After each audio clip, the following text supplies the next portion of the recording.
Dean Curry here, Fantasy Football, RSVP. So let's get right to it with Week 6 of the NFL Draft. You gotta love it. I mean, things are just really materializing. We're now in Week 6 of the waiver wire. There's many names I could throw out, but I'm only going to throw out names that I think are actually available on your waiver wire. I mean, love to throw out like Cortland Sutton and all these people and all these great running backs. But chances are they're on somebody's team, so I'm not going to waste anyone's time with those. I'm just going to talk about guys that I think might be available. One, starting a quarterback. I mean, chances are Terry Bridgewater is available. It's a short-term play. You got Drew Brees coming back. Guy throws 4 touchdowns, but now he's really starting to let the ball go and trust the offense, get his playmakers involved, and that's what I was kind of waiting for. I kind of wanted to recommend him weeks ago, but I just didn't see the involvement of the receivers. Playing very conservative, very typical. I think it's a good place. Playing at Jacksonville, you don't have Ramsey in there, and Jacksonville's defense is sort of not like it was playing years ago.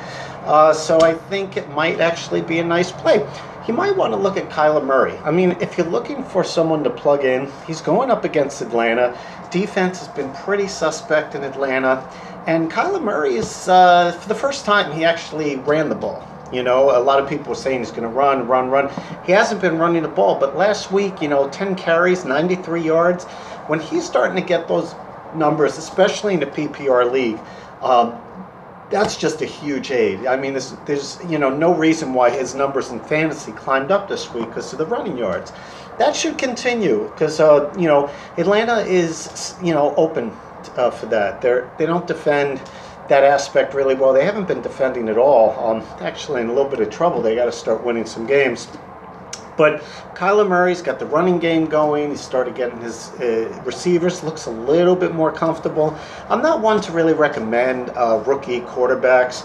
I could recommend Minshew as well here. Both been playing really well. But Minshew's sort of a gunslinger. He likes to throw the ball. So I probably would even recommend him before Kyler Murray. But Murray's getting those running yards, and that's something at this point could be very, very valuable. So it's something to actually look at. At running back, I've been talking about 2 names for weeks now, Ito Smith and Chris Thompson. And I told people don't start Ito Smith, but put him on your bench, because sooner or later this guy's going to take over the starting role. It's just a matter of time. And the thing is, every week he's putting up decent numbers. So even if you snuck him in as a sneaky play, had no one else to play, and you put him in, he had like 5-6 catches, this week, which, usually was Devonta Freeman's, main thing. But now that they're starting to throw to the guy as well. And, they're sort of, he was out a week or 2, concussion stuff and other little bang-up injuries. So he's just sort of getting back. That's why they didn't really have him running the ball, because they're just going to give him a little bit more time before they pound it, which makes sense. That's why he was, catching more in the receiving game. And that's what we do here. We try to figure out the game trends and kind of what's going on. But, I mean, put this guy on your bench, I mean, sooner or later, he's going to start, And Devonta Freeman's yards are just, pitiful this year. He had like 1 good game, but, he's injury prone. I mean, I liked the player back in the day. He's still, I still like him, but the thing is you got to look at things like injuries, stuff like that. So if Ito Smith is on your waiver wire, definitely put him on. I'm not saying start him. You might be able to sneak him in if you have nothing else to do, but definitely put him on your bench. As far as the other running back, Chris Thompson, first of all, they're going up against the Dolphins' defense this week, and a lot of people asking me, do I play Adrian Peterson? And of course, Adrian Peterson had me, served me well through the years. He's a Hall of Famer. Love the guy, but he's not yet in a groove. It's to be expected when you're not getting the reps and then you put in. People are like, oh, is he done and stuff. I don't think he's done. It's just it's kind of hard. There's a lot of turmoil with the Redskins. This is a guy that takes great pride in what he does. He was actually on the inactive list 1 week.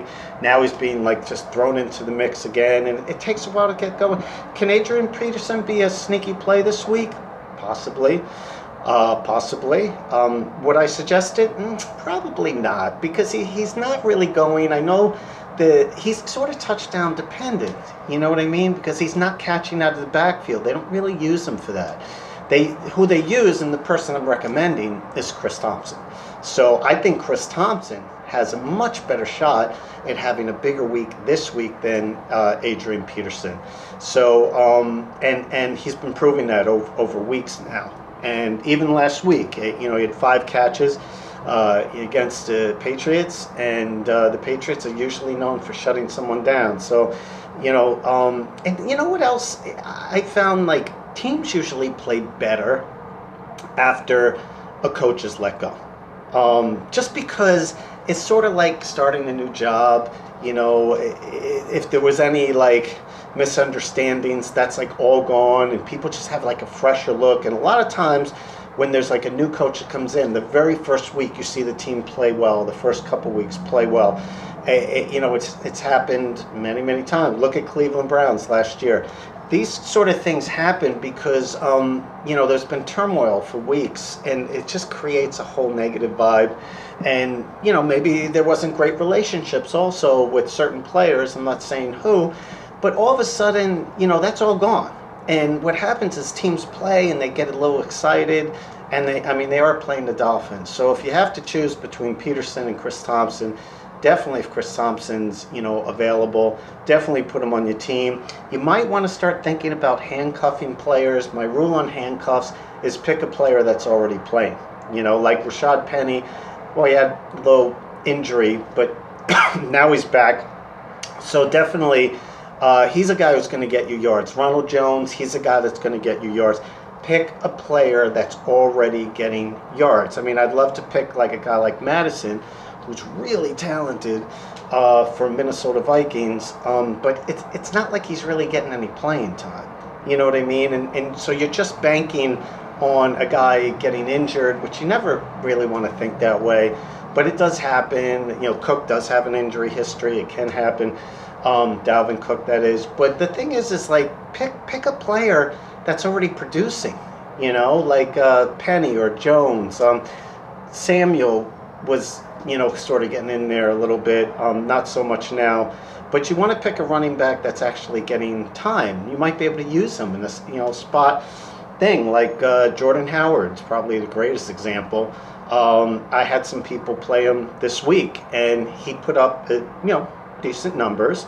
And what happens if their starter, goes down? He gets all the carries, which can happen. So that's kind of how you want to play handcuffs. As far as wide receivers, moving right along, I like Terry McLaurin.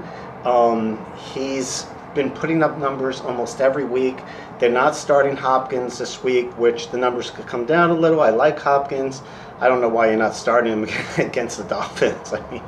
You're 0-5, but hey, the coaches decide what they decide. But the good news is they're probably going to play, Kessler or one of the really good, other starters, which means the numbers might be a little bit high. And McLaurin is really been pretty solid all year, and even when he has an off game, he's still getting like 7 targets. So that's what you want. You just don't want like a wide receiver that's, putting up big numbers but getting 4 targets. And, Terry's always getting, play. They want to include him. And he's a really talented guy. So I think he might be available on your waiver wire. And that's why we're talking about him and not some of the other, bigger names. Another guy that might be available is Dede Westbrook. Minshew is really playing well. I don't really like to recommend people playing with a rookie quarterback, but the only game changer for me is if the guy throws the ball a lot, like sort of like a slinger. And that's pretty much what this guy does, Minshew. He just kind of wings it out there and throws it out there, playing fearless. And he's including his, wide receivers, and Dede might be available on your waiver wire. If he is, it's sort of a solid pick. Might get you 5-6 catches, maybe 60-70 yards, maybe squeezing a touchdown. But he's involved. He's very talented. Guy's been injured, banged up for a while. He's just sort of getting back into the flow. Looked pretty good last week. Got to watch the games.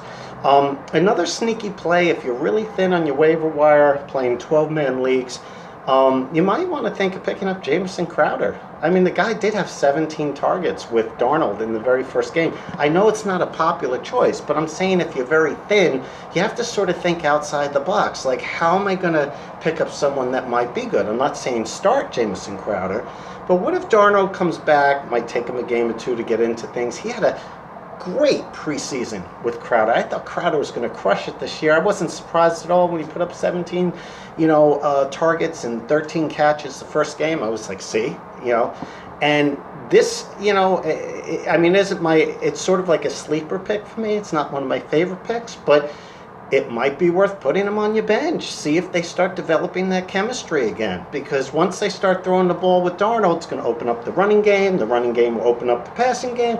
And it's sort of like a snowball effect. And you can't really look at what happened with the Jets. I mean, it's really sad. How many teams are going to lose their starter and their backup in the same game and have to play with their third string? I mean, how good are they going to be? It wasn't like the Jets were Super Bowl bound anyway. But how many teams are going to play well? And you got to, look at those things. I feel bad for Le'Veon Bell because they keep giving it to him, and they're just loading 10 guys against the box. If you watched, I'm here in New York. I get to watch a lot of those games. And Lev Bell's a nice pickup if you could buy him low somewhere. As far as tight ends, Will Dissly, he's still available, and so many people I talk to is waiver wire. I mean, I just don't know when people are going to pick him up. I mean, the guy's producing every single week, but he's probably gone by now because I've been talking about him for weeks to pick him up. So we'll throw you one more, usually just offer one tight end, Gerald Everett. He's a guy who played well the last couple of years, but he was splitting time with another tight end. And it looks like they're really starting to incorporate him into the offense. And, very sneakily, the Rams' offense is starting to play a little bit better. Not necessarily their team and overall defense and everything going on, but their offense is starting. Gurley's getting a little bit more carries. They're starting to throw the ball around. Goff's numbers are slightly going up, and they're starting to include the tight ends. So Gerald Everett, and Everett's running some nice routes. He's got really good hands too. So it's something you want to definitely consider. I still like the Jaguars, Josh Lambo, a kicker. You want a guy who's on a team that's moving the ball, and the Jaguars are moving the ball, throwing it and running it, and getting opportunities. They just have a hard time putting it in the end zone. That's the perfect combination, really for a kicker. So, and he's a pretty good kicker. So I would definitely pick up Josh Lambo. And for defense, a little bit of a surprise, not that much of a surprise.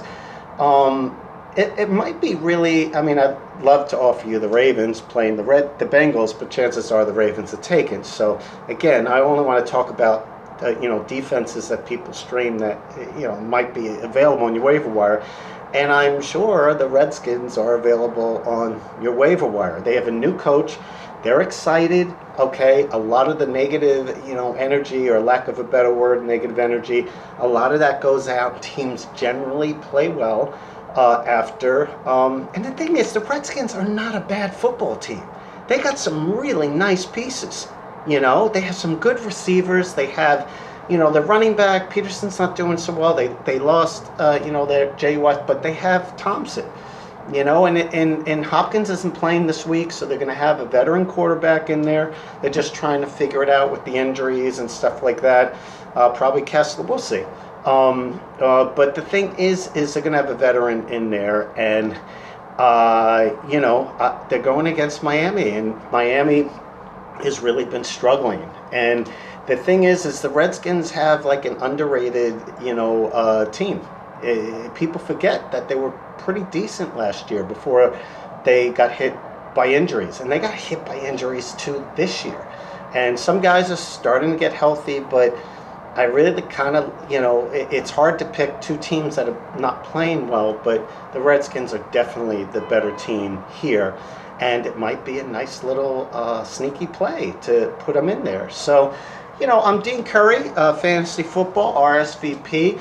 You can listen to this tape, and you could also, if you want one-on-one advice, go over your lineup, one-on-one, secret room, secret videos. I post, I don't know how many extra videos I posted last week, 4 or 5. I basically went through the whole waiver wire list, that I thought was open.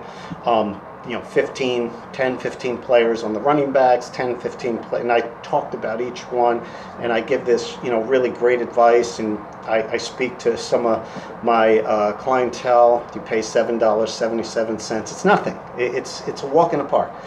And, I'm always appreciative to have clients like that, because we could really go over their, I helped a number of clients, go over trades last week, send me, the whole league's teams, and we try to orchestrate trades, and you get that one-on-one advice. And so, definitely join as a patron. It supports the show, of course. And you just go on fantasyfootballrsvp.com, and you can become a patron and part of our Facebook community. I also posted some questions on our secret room in our Facebook group, and people were talking about the best handcuffs, and every week I usually post some inside information that's really helpful for you to win your league. And I post some questions. Sometimes you get some answers from other people other than me, come up with a good idea, and we just kind of chat in the chat room. So anyway, I'm Dean Curry, Fantasy Football, RSVP. So have yourself a wonderful day.